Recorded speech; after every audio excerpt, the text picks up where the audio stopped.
Hello, hi there. My name is Tiffany Crosara, and I am the author and the creator of the Transformational Truth of Tarot. And today I want to talk about just that.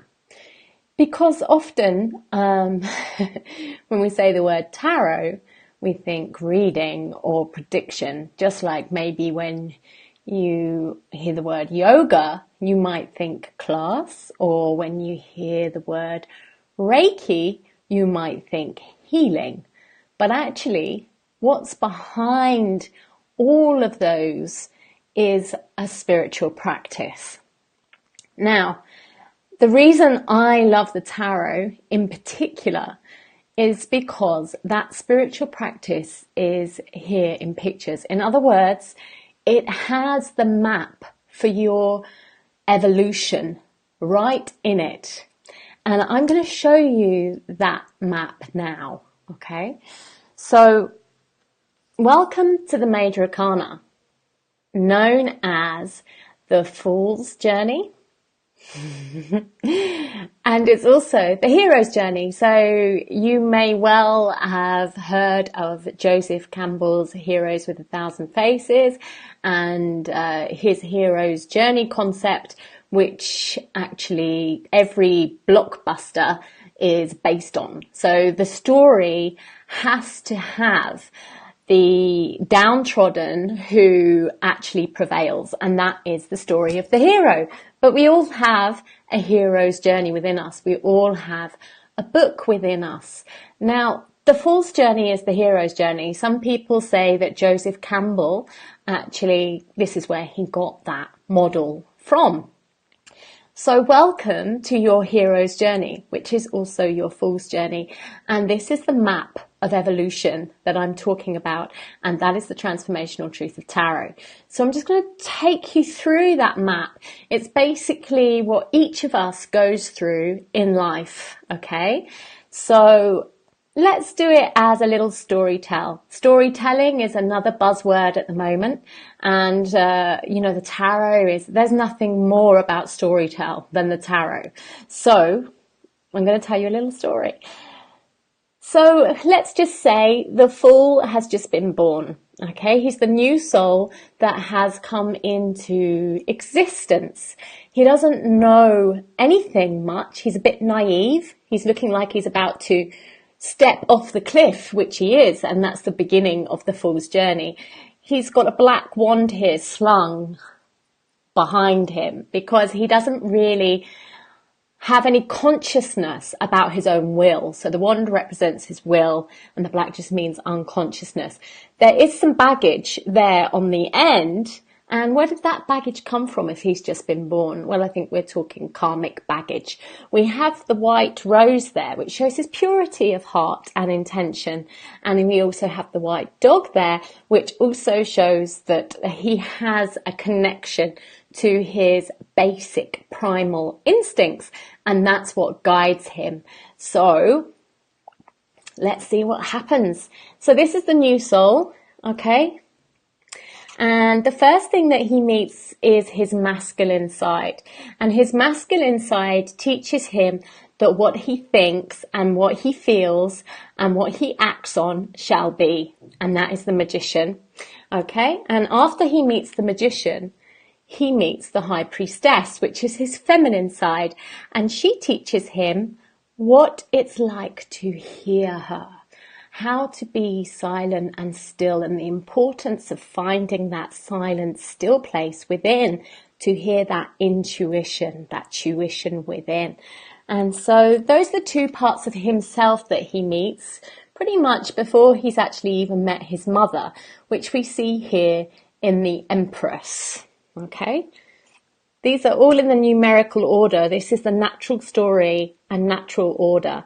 Okay, so then we go into the Emperor, and the Emperor actually talks to him about rules and structure. So that's his father. Okay, so it's about having to obey really and conform. And once he's built a relationship with them, they then send him off to Catholic school. Okay, so hi guys there, hello. So basically, you know, what I'm saying here is very basic. It's a way to tell you a story and get the message across. This is the time where he has to conform.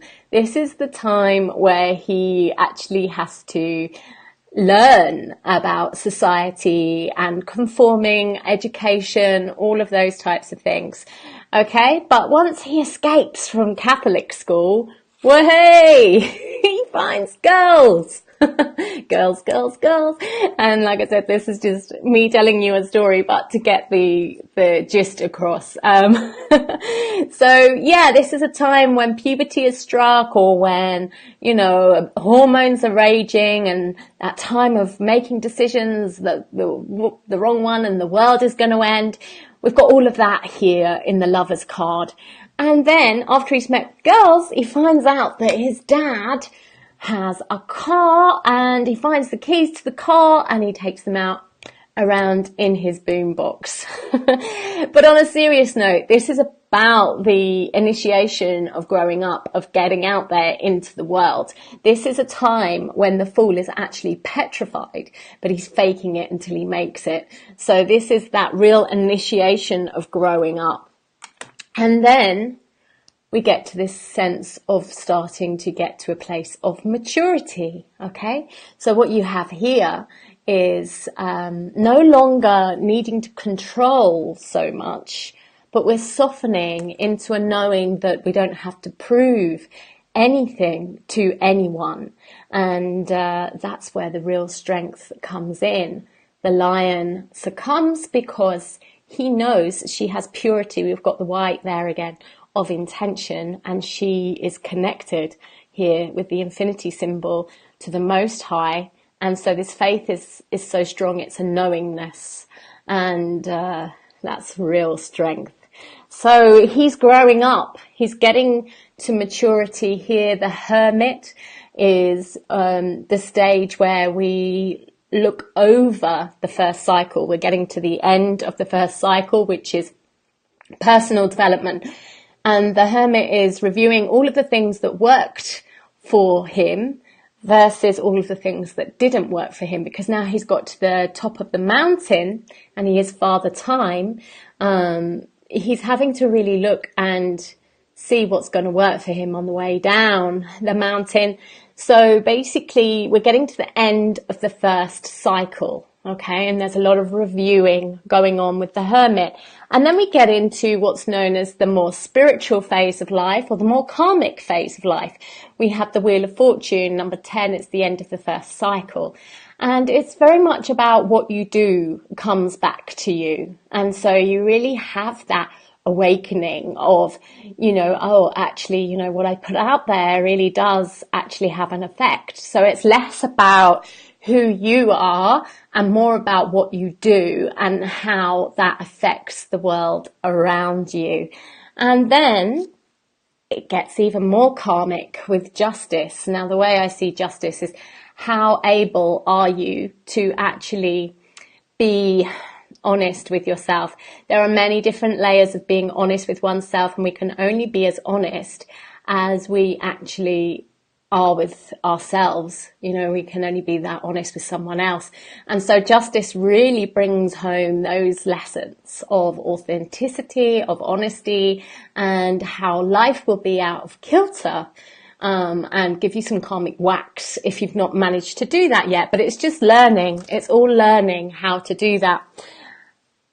Speaking of which, we then go to the Hanged Man, and you might be able to see Jesus in this, or Odin, who was the Norse god, who also sacrificed himself by plunging his head into the underground. Okay, so basically that was to put light into the underworld, yeah, and spread consciousness. And so what you have here is this almost sacrificial card. It's very much about what are you hung up on, and what is it you need to let go of in order to move on to the next life. And we all know what happened there was death, okay? So this here is about coming to a realization that some things of the way that you were being no longer actually serve you, and that you have to die to who you are to become who you're becoming. And that's what happens in the transition of death. And then we have Temperance, which is a beautiful card that is basically made of the 4 virtues. So we have them already. We had Strength, which is fortitude. We had the Hermit, which is patience. We had Justice. And when you blend those 3 virtues, you end up with Temperance. Another way to see her is Grace. But she is the goddess Iris, or the ferryman, who takes the newly departed to wherever they need to go. So she is the only goddess that can go to the 7 planes. Okay, so basically that means she can go to the underworld. If you're meant to go to the underworld, she'll take you there. She can go there, and she doesn't get stuck there. She can come back out again. So this is what she does. Temperance is transition, or the bridge from one life to the next. And like I said, if you're meant to go there, she will take you there. Okay. And the Devil is a necessary learning about the best analogy I can put this is to actually tell you the next 3 cards, because this is often where I see society as we are at large now. Okay. And it's also a great analogy to put with sliding doors. So most of you have seen sliding doors. And what we have is the Devil. So basically, she's in a job and a relationship that's no good for her. And I'm sure a lot of you can maybe resonate with that at some point in your life, because, you know, you're not being true. You haven't worked through that ability to be true, and it is very difficult. I bang on about truth all the time, and I think I'm being true, and then I get to another stage and I'm like, okay, that's another deeper level of truth. And so, you know, sometimes we have to go here until we really get it. So I see society here a lot. It's basically when people are stuck in jobs and relationships that they're not necessarily happy about, but they stay there because of security. And that's what the Devil is about. It's about reigning through that illusion of security, okay, and fear to keep us conformed. All right. So basically the way out of that is through the Tower. But if we go into readings, people always hate getting the Tower. What they love is the next card, which is the Star. Now, if we look at sliding doors, in one aspect, she stays asleep. She stays in the Devil. In the other one, she gets the sack and she goes home to find her boyfriend in the sack with someone else. And that's the Tower. The Tower actually happens.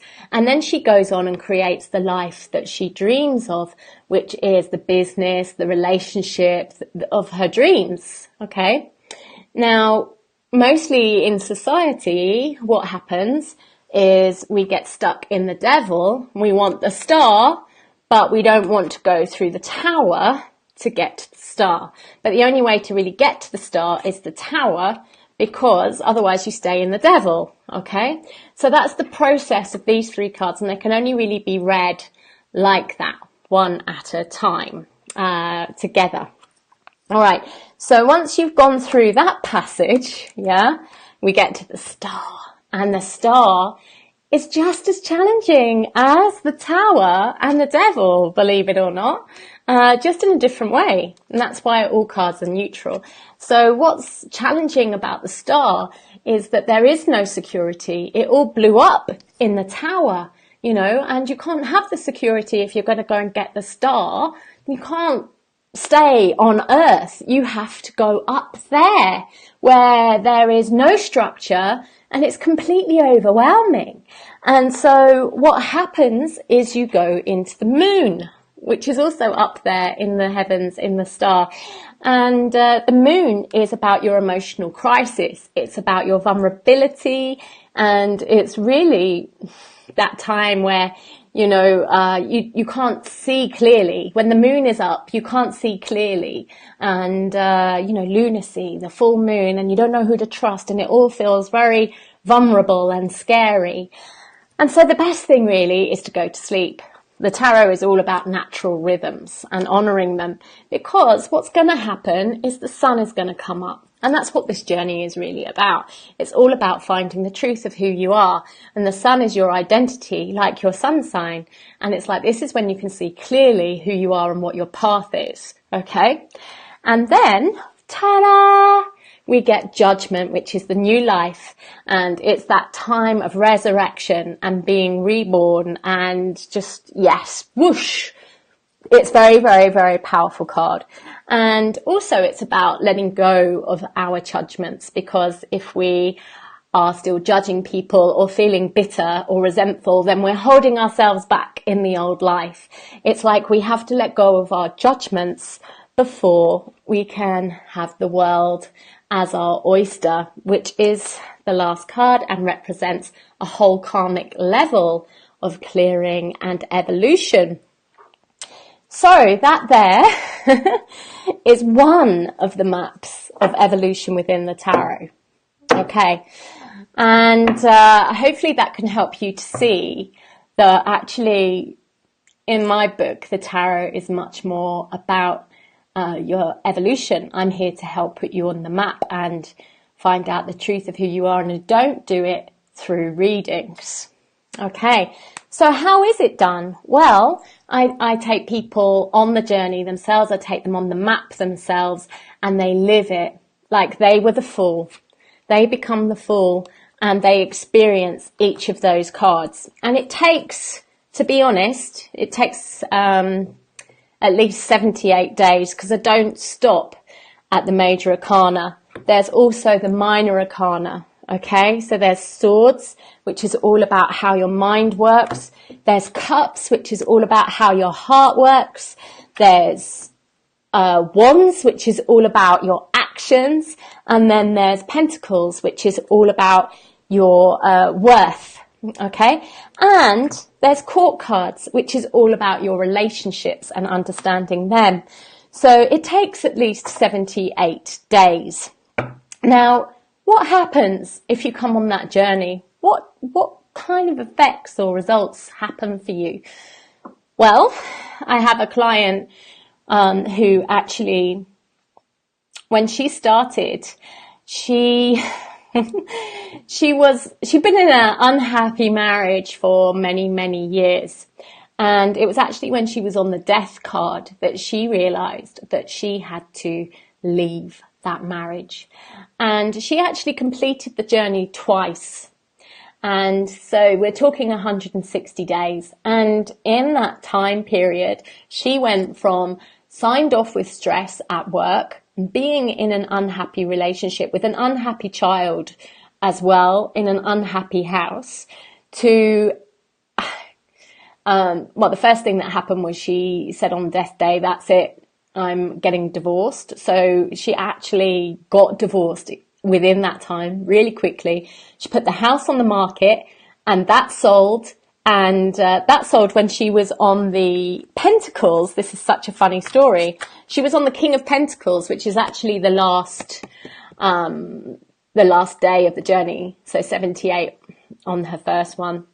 And guess what? Somebody called Mr. Sequin actually bought her house. And the synchronicity is another thing that happens. It's crazy how much that goes through the roof.